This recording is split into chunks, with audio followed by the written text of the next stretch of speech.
movie just came out this past Friday called Candyman. And we're all pretty passionate about it, whether we like or dislike it. And so I thought that I would do somewhat of a little spoiler-filled review for Candyman. And so I just want to let y'all know in the chat, if you have not seen Candyman yet and you don't want to be spoiled, I thank you for being here today. Give me a thumbs up. But we don't want to spoil Candyman for you, because we're going to spoil this movie up, down, left, right, in, and out if you've already seen it. So I'm just letting you know. Now, we're not going to be here for no hour just talking about Candyman. We're not going to be here that long, but we are going to discuss it. You down for that, Lamont? You got to bounce. I'm going to go. I haven't seen it, but I want to see it because I want to get in these conversations. So my question to you would be, are you going to talk about it anymore, or is this the end of you talking about it any this week? This is probably going to be the end of me talking about it. Yeah. Okay. Well, I'm going to hang out. I mean, I just spoil it for me, damn it. I don't care. I just want to hear the good conversation. Just spoil it. All right, all right. You're right. It's really not that scary. So yes, strictly Starlight. Just thank you, but if you ain't seen it, you don't want to be spoiled. Just FYI. Elliot, if you got to bounce, man. We're good, man. We're good. We're good. All right, all right. Well, let's talk about this film right here, Candyman. I watched Elliot's. I usually don't do this, but I watched Elliot's Review Towers and One Take Big Dogs, and I think I can say it's safe to say that at the very least, all of us were very disappointed with the film. It may not go as far as just being trash, garbage, bleach. There was a point in time where it was almost the case like that for me. But it is what it is now. Well, I'll touch on that later. Now, get in where you fit in. I don't even know how long this will be, but I do have questions, and hopefully y'all can first of all, why? So Lamont, this dude got bit by a bee, stung by a bee at the beginning of the movie, or got stung on his hand, and his hand started getting infected. He needed some ointment, some Neosporin, some rubbing alcohol peroxide or something. But this brother don't want to do that, bro. I guess he was being possessed by Candyman.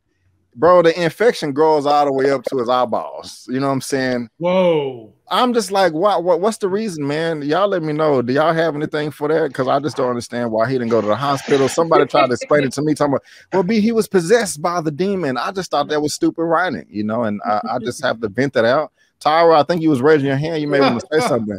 Go ahead, man. Go ahead. He was, I think, where we ended up towards the end of the film. He was more so possessed that entire time, which is why he moved so unnatural. But with the writing being so bad, they didn't really focus in enough to give us any real reason for why. Because I was just sitting there like, bruh, when you gonna go to the hospital? But they didn't care about that. They cared about, since we're doing most of this killing off screen, we got to give the people something to hold on to until we get to the end. So let's try to shoehorn in this body horror and have him pick at this thing and pull the neck and, kind of get the audience to be uncomfortable when it really just made him look like an idiot. Right on. Bro, thank you, man. Before we move on, Jimmy U, $10 super chat. I have not seen it yet, so I gotta go. Putting this in my watch later playlist when I get to see the movie. Much love, you guys. Thank you so much, Jimmy U. I do appreciate the $10 super chat. Thank you. Elliot, man, how you feeling about the lack of medical care? Yes. How you feeling? Hey, bro? Man, I guess my man didn't have insurance. He out here struggling artist. He hasn't sold a painting in many years, so he's probably like, man, I can't go to the damn doctor. I ain't got no insurance right now. So that's no. I think it was more or less the consumption of him being possessed and being so consumed and doing all the research and all that, and just it really took over his life, right? He didn't have time to interact with Brianna. He didn't have time to do this. He was just so locked into this story, and it just took over his mind, took over his day-to-day routine. So I think that's where it kind of went in as far as him not going there. And also, there's so much, like, this movie's an hour and a half, which for me, horror fan, hour and a half is like perfect timing, but there's another 15-20 minutes left in this movie, and I think little things like that was like explaining the infection and how it consumed him was something that was left on the cutting room floor. We'll obviously talk about some of the going from 0 to 100 in the last 15 minutes. That just felt rushed. So I mean, there's a lot of this movie that just felt like this is probably a deleted, release the Nia DaCosta cut, her full vision of the story, because I think there's a lot of like little stuff like that was left out of the film. Right on. One take. How you feeling about that part?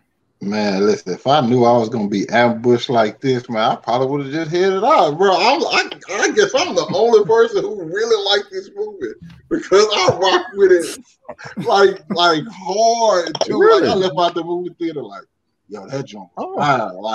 Because you had criticism too, but I do got some criticism, and I think that kind of like pointed like what Elliot was saying about there's like 20 minutes of this movie that they just or maybe just left out. Maybe I want to see it like an extended cut or something like that.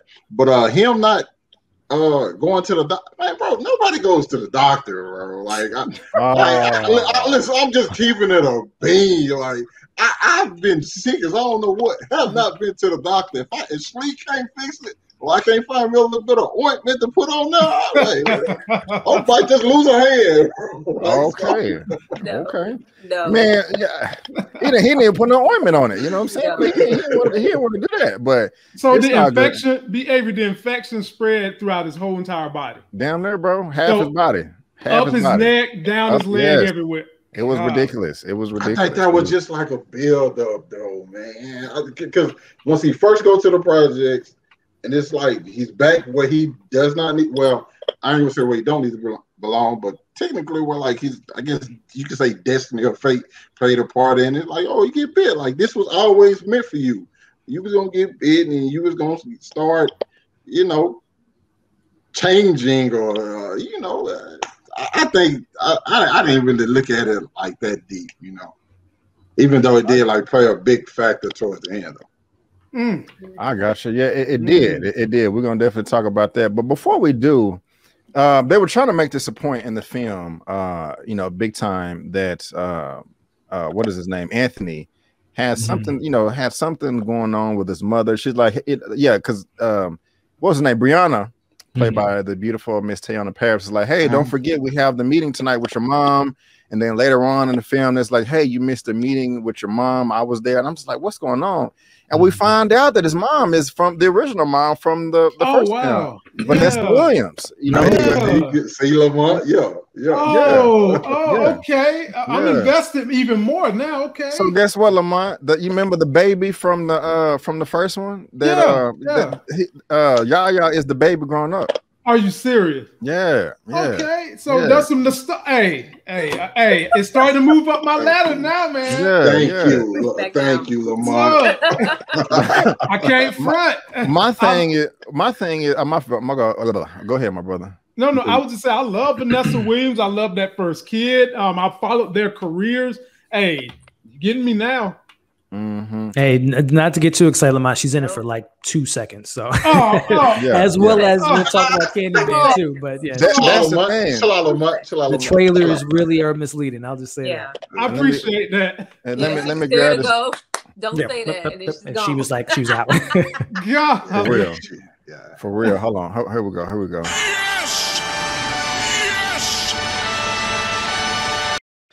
Papa Avery, thank you so much, Dad. I appreciate it. 1999 super sticker. Thank you. I do appreciate it. Thank you. Now the thing about it that I want to know is like, why, and anybody can jump in, why did he have, in my opinion, such a poor relationship with her? Just like, I didn't like their dialogue, their energy. It seemed like he had had beef with her or something, and I don't know. I mean, that's just another reason why I didn't like his character in the film. But if anybody has any 2 cents on that, I would love it. Maybe that was left on the cutting room floor, but I just thought that was horrible. So Brianna's dad killing himself, all that stuff that went absolutely nowhere. That should have been her. That should have been Anthony's story with his mom, that she's been haunted by her son being taken by Candyman and is so scared they're going to be consumed by this inevitably down the road that she's just like willing to take her life. But instead they give it to Brianna's character that went nowhere, like absolutely nowhere. It was her only point of this was like, this is her connection to art. She lost her dad, who was an artist, so she probably feels bad for fixing people that are in the art scene. So that's the only thing I took from that. But they should have cut that out and gave that to Anthony's character, that his mom was like in and out. She's crazy. She just came across the kid, but they literally, to your point, Brad, I don't know why this was just shoved in. This was shoehorned in to connect it to the original. It really didn't go anywhere. Right now, Tyra, you got anything about that? I'm sorry. I hated this film. I did not like this film. I don't have anything good to say about this film. I had to search for things that I liked, and when I have to do that, it just wasn't good. The writing, I stopped excusing this movie with the cutting room floor situation. All of that wasn't left there. This is just bad writing. Nobody thought to include these things in. They liked the thought of the Candyman. They was, oh, well, let's, make this a spiritual sequel, a reimagining. No, this was like sequel. And we didn't connect any dots. We just were like, oh yeah, let's throw Vanessa in there. She was in the last one. There was no cohesion anywhere. I was really upset with that story. And I was at least hoping that when we did get to see Vanessa and them have that talk, we could at least take that moment to go, well, Mom, you were really overprotective of me as a kid. We moved from here to there. You lied to me about this. You were a certain type of way. And this is leaning back to, her getting the baby out of the fire and that whole thing, like her just being really coddling him or something, to now that she's calling and like, I need to, and he's like, no, I did that all my life. Like, I just need my space. I'm trying to be an artist. No, we have 2 seconds. Don't say that. And it's just done. And then that really added on to me disliking his character, because it's just like, I don't really just care for you as a person. And then you're a little, iffy, a little shitty towards your mom. And if you go off of this story, it's like he's like that for no reason. Because prior to that moment, you didn't even know you had that connection to the fire, to Helen, to the Candyman. So what was your problem, bro? It wasn't it. Right. Oh, yeah. Wow. Yeah, I agree. I gave this is produced by Jordan Peele. One tailor, he's gonna pop out the seam. What's up, my brother? Go ahead. I mean, if you got a respectful rebuttal, I want to any of us. I want to hear it. I'm let you catch this super chat, and I'm gonna go ahead. We gonna have to handle this. Sharronda coming through with the super chat, the 1999. Thank you so much, ma'am.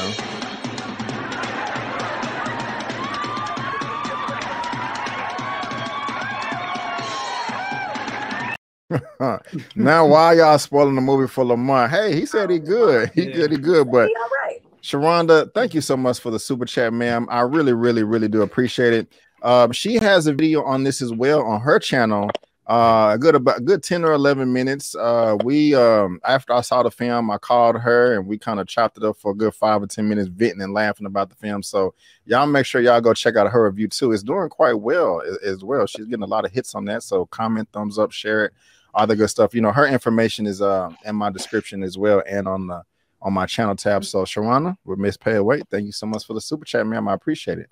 May I add something? Sharronda is also doing, if you're into horror, she reviews American Horror Story. I love that show. It's back for its 10th season, and she's already reviewed episode 1, and it's fire. Go check it out, man. That chick be on it.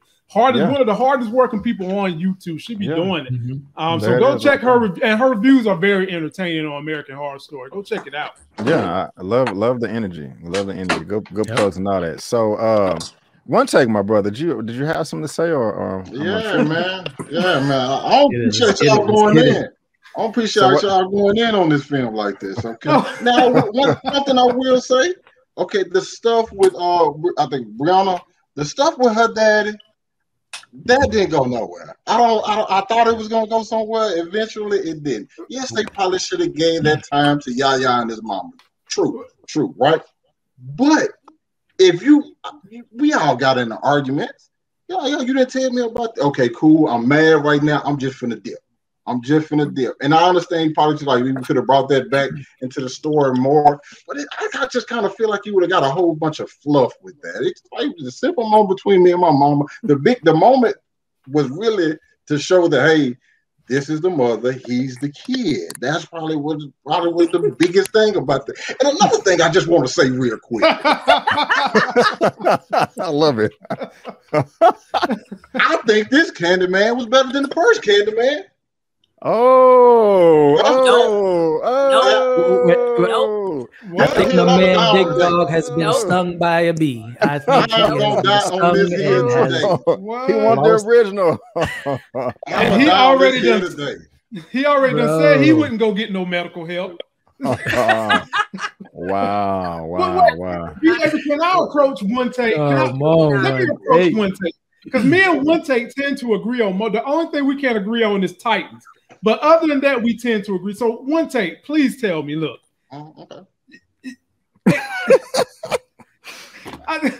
Everybody else is going in literally, figuratively, and from a thespian standpoint on this movie, but you're defending it.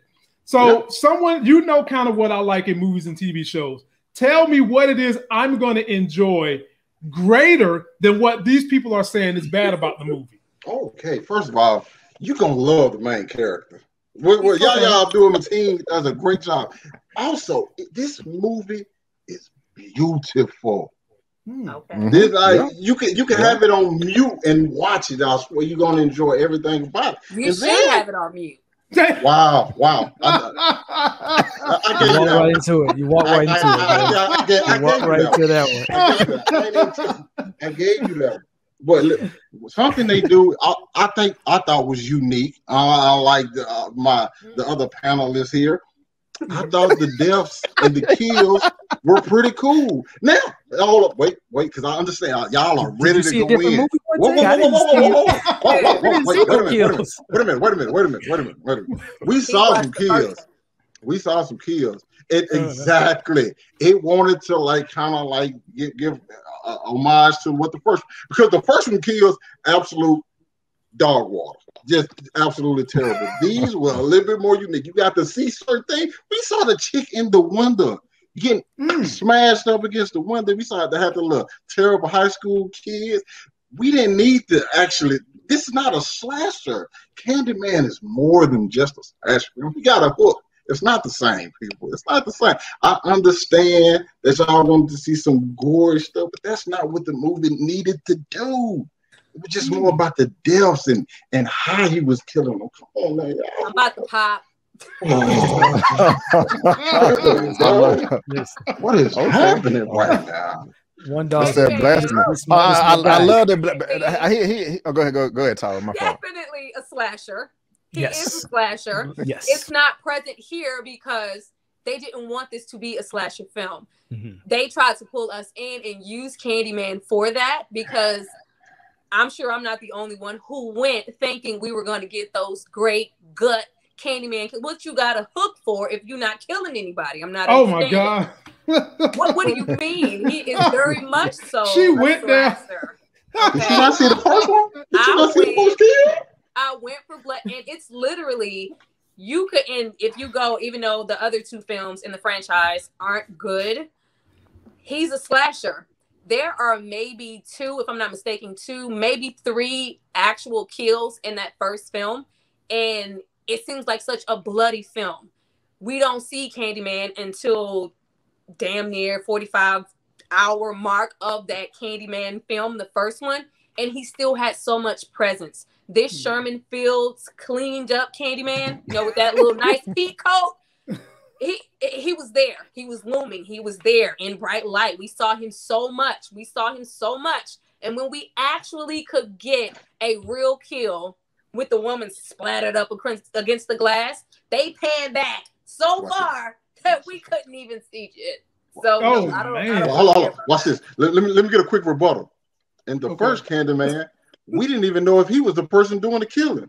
We did not, and that gave. Don't even get me started with that. At least this one we know who killed him.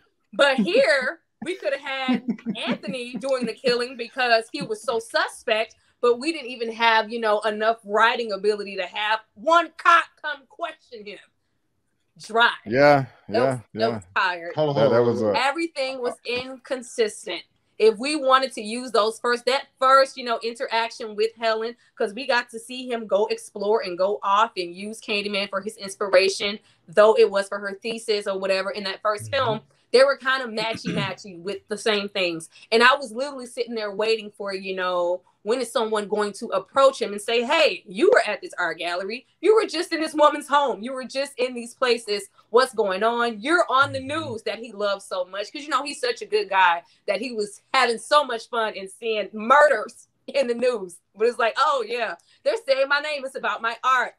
I felt like he was a tasteless character. Yahya acted very well here. He acted really well here. His character, it wasn't a good character. What was there to like? What was there to care about? The passion. You didn't see the passion? I agree. No. I'm just really wondering. No, just because you come into my camera and you hit one of those, that doesn't mean I saw the passion. No. I think we watched different movies. I legitimately think we watched different movies, okay, people? Because the passion was there. No passion. The passion was for himself. He was all about his ego, my paintings. I need to be a bigger name. Everyone took a back seat to that. So I didn't have anything to identify with for me to really care about his transformation, his hand. It was all about him. It was his dedication towards what he wanted to do. I guess at some point, like, you put everybody else to the side and like focus on yourself, and that's what he was doing. I understand you might not like that, but that's what he was doing. What am I trying to say? I forgot what I was about to say. I gotta say this, be Avery, one take. Yeah. If they're gonna give you a hook as a slasher, you gotta use it. Mm-hmm. Struggle said it best. Hold on. See, because they leaving out details. I want you to let you know. We ain't even got to the good part yet, but go ahead. We leaving out details because that hook was used multiple times. It was used in a bathroom. That hook was used in some white woman apartment, and that hook was also used at the end. You know what I'm saying, with some police. So yeah, that hook got. It was, and it got active. We didn't see none of it. It was off camera. Whoa, wait a minute. Wait, just what the hell? all the killing, you didn't see it? Not really, bro. Like, I thought y'all was joking about. I thought this was like a big. No. Like it'll show like the mirror and like the blood flying across the screen, and you can hear it. It sounded horrible. You know, we didn't even get to see this kill right here, which we're gonna talk about here in a second. This fool done lost his damn mind. This little deal right here. But let's go ahead and move on to the last part of this review, because it's a cluster. As Elliot said, they took the powers of the Flash from the DC universe and just sprinted to the damn finish line or whatever. We got some people. Janine talking about. Hold on, Janine. Hold on, Janine talking about. I appreciated Coleman Domingo's character. Mara Shree talking about Coleman Domingo was the only scary character. And that's what we're gonna talk about now. What's Sharronda saying? Let me scroll down. Oh my gosh, she caught my face. This is the moment Lamont realized One Take was lying to him. Wow. Okay. So let's go to now. I liked him throughout the movie. I liked his voice. I liked the storytelling. You know what I'm saying? With him, you know, with the paper mache puppets and all that, the illustration, that was cool. And this brother can act. Right here, he can act. He's a great actor, but for some reason, the horrible writing came through, like Tyler said, and this fool lost his goddamn mind out of nowhere. And OneTakeBigDog, if you try to defend it, hey, I'm gonna listen to you, man, but I can't wait. But this fool here, out of nowhere, just decides to kidnap Brianna in the laundromat, tie her up, and out of nowhere, like, we over here and what's the name? Convenient Greens or whatever. Mustache twirling villain. Yeah, and it's a stain, and you can't wash out the stain. It's just there forever. We need Candyman. Completely different movie. Completely different movie. Bro, he literally did he started. We need Candyman, and I'm like, what is going on? Like, where did this come from? And he starts monologuing, like he starts. Like Elia said, a mustache twirling villain, like they used to do in the old school movies and cartoons. And like he had a little walk with him, a little shake or whatever, like he'd been practicing. And so, bro. So now, mind you, now on a serious note, let me go to the comments so I can see what y'all. I'm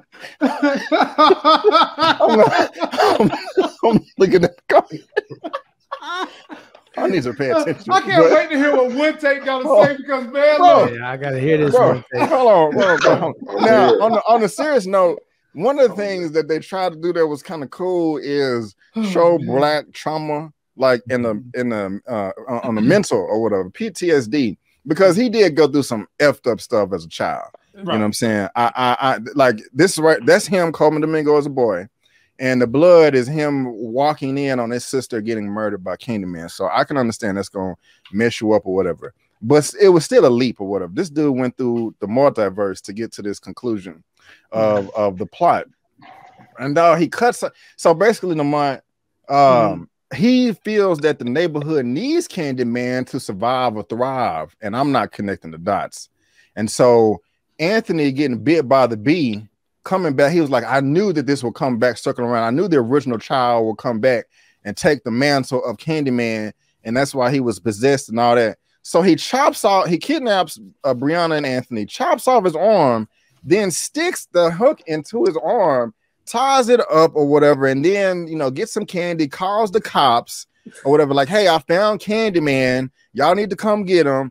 All of a sudden, we got the super Nazi white supremacist cops coming out of nowhere that ain't ever been in a movie, and they just want to light the brother up like it's the 4th of July or whatever. Like, bro, it is the most black, bro. It is he damn near dead on the ground. Like, Todd, one take, jump in where you want to. How much shit that don't make no goddamn sense. I gotta hear this, man. I got to hear this one take. He almost convinced me not to watch it. I was saving it because I really wanted to hear, because he loved the film. I don't know if he found the ending as problematic as everybody else because he thoroughly enjoyed the film itself. The ending was some of the dumbest shit I've seen in a long time. Ooh. Bro. I was upset because I didn't identify or really care for Yaya's character here. So with Coleman Domingo's character, I enjoyed him thoroughly. I was really getting into him. I was really getting into his character, and for the most part, his storyline was really making sense. And just for them to shoot, like, everything was just happenstance. I love how the Yaya character, the Candyman, and they just happened to be there. It was like, okay, so if you take this and it's supposed to be like, we need Candyman, we need this in the neighborhood, Candyman takes on a whole different persona here. It's a whole different meaning. It's about, the injustice done to Black man throughout time, and we need this figure. And I swear I was watching it, I was like, well, damn, if we're going off of that, we'll have a lot of fucking Candymans, but all right. It was just supposed to be that. So I didn't like that he was saying, he's supposed to be here to represent injustice, and he's supposed to really come back and kill all the white folks pretty much who are doing all this injustice. But for us to even get there, we had to have another Black man set up a fellow Black man. Hey, he asked Brent, he here. I got him. You want some candy? He's here. Yeah. Come light him up. Like, we had to have him. You set him up for him to die. He had a bucket full of candy just sitting there too, like I couldn't see the sense in that. What was all the injustice, all that propaganda for if we were just gonna have a Black man set up another Black man for a white man to come kill him for him to even have come back? Like, it didn't make any sense. It was dumb. Elliot, get in here, bro. Get in here, bro. The only thing, and I'm going to try to defend a big dog before he comes in here. The only thing I can see as far as connecting the dots is this ties to the Candyman lore, right? He was killed. These white men killed him for being, the painter and falling in love with the woman and all that. So I think to Coleman Domingo's character, this is the origins of Candyman. This is a cycle of, repeating this senseless killings of black men. So I think that was like what they were trying to say. It was just poorly executed. But I think that's where they were trying to connect the dots, is have these white men come in to kill him, to do that baton, to ascend for him to become the Candyman, is being killed by these police officers. So, and the plus we know that him as a little boy, he saw the neighborhood candy guy being killed by the cops. So I think this was in his mind the way to truly transcend Anthony into becoming Candyman. But again, it was just awful. Thrown take it kitchen sink and just take it. Can't stop. The cutting room floor, as you guys said, because we didn't get anything. If we would have gotten small things with Coleman Domingo, maybe, maybe just POV shots of somebody watching Anthony or inquire. It was nothing. It was out of nowhere, and we're just supposed to accept it. Please fix it for me, One Take Big Dog, because tell me, please. Say less. Like, there's no problem. Your wish will be granted. Hear me out. I knew Coleman Domingo was like out his rocker the moment I met him. So I knew eventually, I said, some kind of way this dude right here gonna flip. And then once we see the backstory as to what happened with him and Candyman, and we keep getting all this stuff about like gentrification and all that. So I said, okay, this has to be going somewhere. And you know exactly where it went. It went right there to wherever that church was. And he was he had my boy Yaya. I said, okay, we need Candyman. I understand what y'all saying. Like, he was off his rocker a little bit, but you can't tell me he wouldn't have been off his rocker seeing his sister walking in, seeing his sister get murdered. So I don't think he was ever straight after that. I understand we probably would have wanted to see more about him going up, but the movie's not about him. The movie's about Candyman, okay? So we get to this last scene. Well, his whole thing was like, hey, I'm basically going to get killed in front of this woman, because that's technically what Candyman was going to do. She going to tell everybody. Once she tells people about what happened with Candyman, now Candyman's going to be up in this white neighborhood. They're going to start saying Candyman because they think it's a game. They're going to get eliminated. Then black people going to move in at a cheaper price. That's just what it is. That's what he saw happening. I ain't done, because y'all B, you look like you want to say something. I ain't finished it. Go ahead. Then we go to the police scene. Now I gotta keep it real.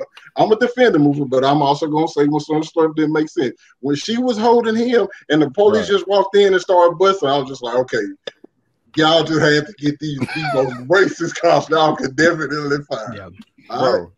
What? Hold on, B. I'm not let you get in there. So once we had that, you can't tell me. When Brianna was sitting in the back of this cop car talking to this dude who wanted her to make up a story about how her boyfriend was attacking them, and she said, "I just want to see myself. I just want to see myself. I'm in a movie theater. Like, let us see him. Please, let's see him. Yeah, Candyman. What? Candyman. I don't say it no more. Oh yeah, okay, yeah. I ain't finna play with him. I'm in the stream. But we know he shows up and he does what Coleman Domingo wanted him to do, what he set out his whole mission for. Because once Coleman knew, man, this is the one we've been waiting on. This is the one we've been waiting on. And he finally got that opportunity. He sees it. Next thing you know, the Cabrini Green, I think Cabrini Green got Candyman back. White people about to get up out of there. Black people about to move in, cheaper price. Hold the hood down. Okay. Now let me jump in here real quick. Now, just to set it up for Lamont real quick. So, bro, they could have just set up a better. If you're gonna have police brutality in the movie, at least make it somewhat realistic. Yaya is 2% of he got left on his life. He about to die. He on his back, he literally like he in his coffin or whatever. You know what I'm saying? He got his head laying on his woman's lap. Just ain't no threat to nobody. Cop just comes in, guns blazing, execute him. Just the stupidest stuff you could ever imagine. Now, right, as One Take Big Dog was saying, cops are racist as hell. They put her in the back of the cop car. Hey, you got two choices, Miss Brianna. You can either side with us and say that your boyfriend, whatever, attacked the cops, and we had no option but to shoot him, or we can just say that you're an accomplice and you're going around killing people pretending you Candyman too. So that's what OneTakeBigDog said, that she was like, I will tell you everything you want to know. Just let me see myself in the mirror. And she proceeds to say Candyman a number of times or whatever. OneTakeBigDog, I will say that was the best scene in the movie right there. That shit was live as hell. You know what I'm saying? That scene alone saved me from pulling out the bleach. If they didn't have that part right there, the bleach would have came out because the ending was so bad.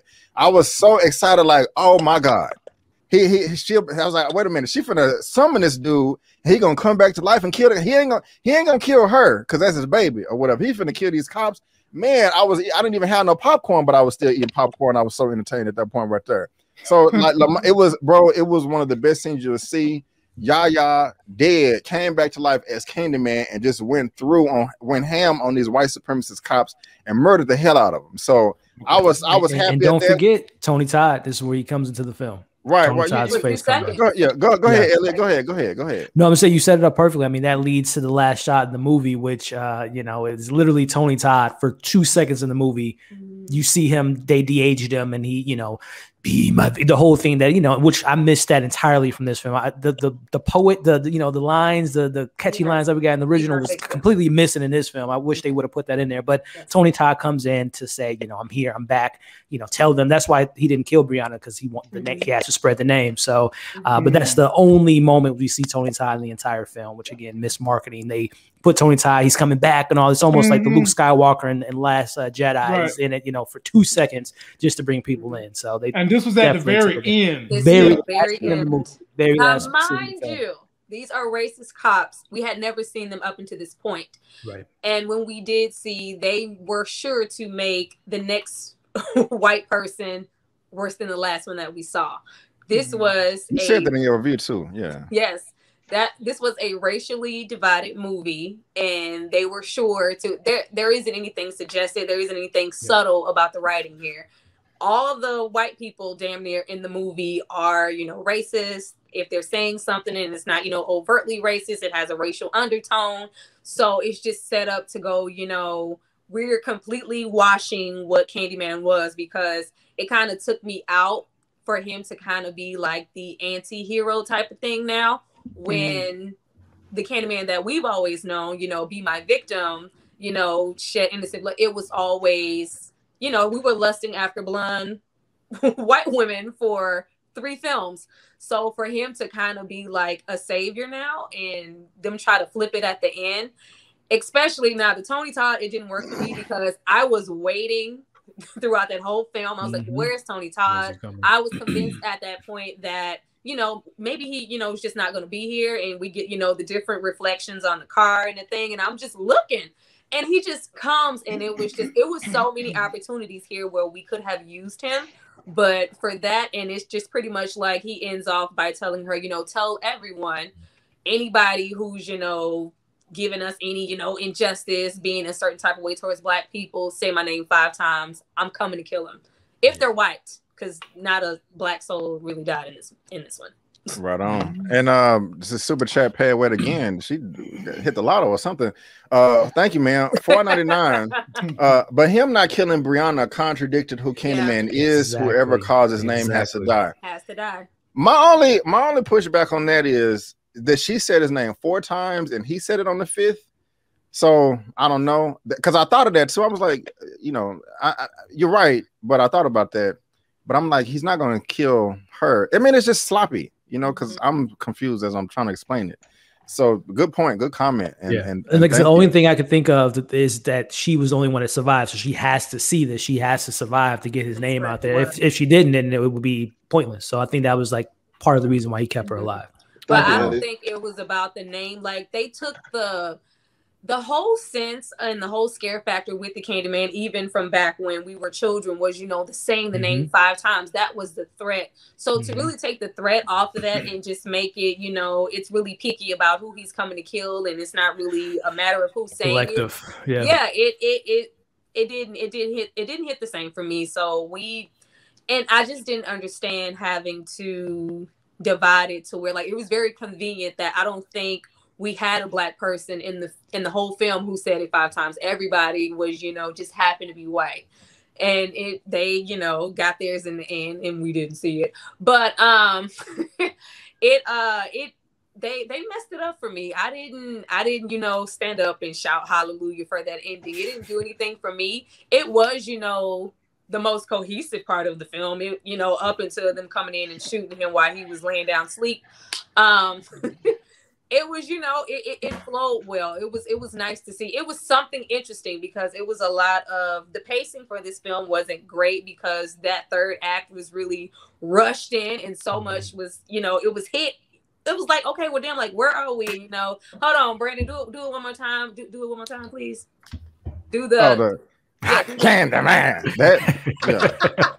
Yeah, we got, you know, that right off the bat, and it just, the setup for that, it just wasn't there. There was no build up for that. So for us to just blink and it just fade to black, and all of a sudden Anthony is severely into his transition. It's no longer just maybe here. We have, you know, we're blind in one eye. We're, you know, it was almost like he was, you know, sedated and hypnotized, and he just kind of came to like how he just came to, and he was there and he was shot. It just wasn't well executed. The writing for this film was just bad for me. So nothing was going to save that. Nothing. I'm gonna comment something you said about that in your review too. But yeah, pay away, Sharronda. You're right, and thank you for the comment. Thank you for the super chat. It's just, I'm confused. You can try to explain it so many different ways, but either way, it contradicts itself. So it don't make no sense. And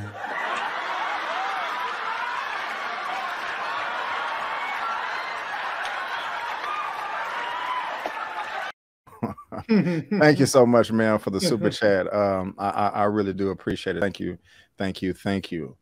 And so yeah, man.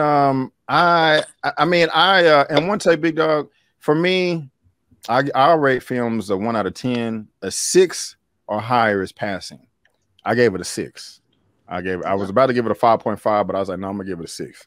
And so excuse me, while I have my criticism, my complaints and all that, because there's some good things, there's some horrible things, I still, even though I have all my dislikes, I still give it a passing grade. So that's just me. And yeah, you know, if any of y'all got anything else on Candyman you want to get out, you know, I gave it a 4. Give it a 4. Oh goodness! Wow. Yeah, I'm kind of. Go ahead. Go ahead. No, I'm kind of in the same boat as Brad. I gave it on my scale of 1 to 5. I gave it a 3 because I'm a big sucker for production, and One Take talked about it. The cinematography was gorgeous. Robert A. Rawls' score was incredible throughout the entire film. I actually downloaded the score because it's pretty dope, and the performances were fine. You know, so I gave it a 3 out of 5. But knowing that it has that third act, to me, the first act was the setup was great, but it didn't deliver for me as far as, you know, concluding the story. But again, there's some good things to talk about in the film, and the production for me was really top notch. Yeah. Right on. I'm sorry, bro. What I was gonna say, Tyra, is like when you brought up that point about the transformation, I like how you compared it to The Fly. And you know, that was a long transition and not just like, you know, quick. Yeah, I just had to bring it up. My fault. One take. Go ahead, sir. That's all good, man. Even though I feel like we ignoring the fact when he was like in the pain room, we saw the disease that spread up to his inside his face. But that's all good. I ain't gonna even shit. One thing I will say, you know, I do feel like some of the stuff was like, you know, on the nose, like the whole black and white thing. It was too on the nose and stuff like that. So I would rather that been more subtle, you know. But I think I kind of got over it, you know. But my question is to Lamont. Where you at, bro? Who you with? Let me know. I know it was 3 versus 1. I know I held it down. That's an unfair question. You have to see it. I just want to know if he gonna see it or not, because that's what all this was about. This shit, I am gonna see it. One take. I'm gonna see it. But you had an opportunity to make me want to see it with urgency. So somebody can say they want to see something and wait 10 years before they see it. But I'm gonna see it, but it's not with urgency anymore. Oh man, you done betrayed me, Lamont. I thought we were boys. No, you won. You won the legal battle. Your case, your argument got me to say I want to see it, but it didn't make me want to see it with urgency. Okay. Already. Well, guys, that is it for the Movie News Roundup show, and that is it for our spoiler review for Candyman, the 2021 spiritual sequel. And so, you guys, whether you are watching this in the replay or live, let us know what you think down in the description box below, because we want to hear it all. And also just want to thank everybody so much for being here. I do appreciate it, especially my Miss Ty with her first time being here. You did such a wonderful job, ma'am. Everybody in the chat loved you, and you are welcome back anytime. Hold on, one take, big dog. I'm welcome back. Yeah, of course. I mean, you gotta win next time. I mean, with the laws, I need you to win next time. Already. Well, one take. Let us know, my brother. What do you got? I brought this. I mean, if I bring something up, I gotta share it. But 85% by the critics, 74 audience score, so they liked it. Hey, that's pretty good. So 22 million worldwide so far. I don't have a budget. If anybody knows, let me know. But I believe it's 25. Yeah, I think I read an article saying this might be one of the most profitable films of the year so far, because everything else has been so inflated with the budget and the production. So this might be a very profitable film by the end of the day, which might spell sequel. I smell it. See, big dog. Now that urgency has going back up. It's going back up. This film was anticipated for years, so I didn't expect anything less, but they did not deliver. Don't do that. Don't do that. Don't do that.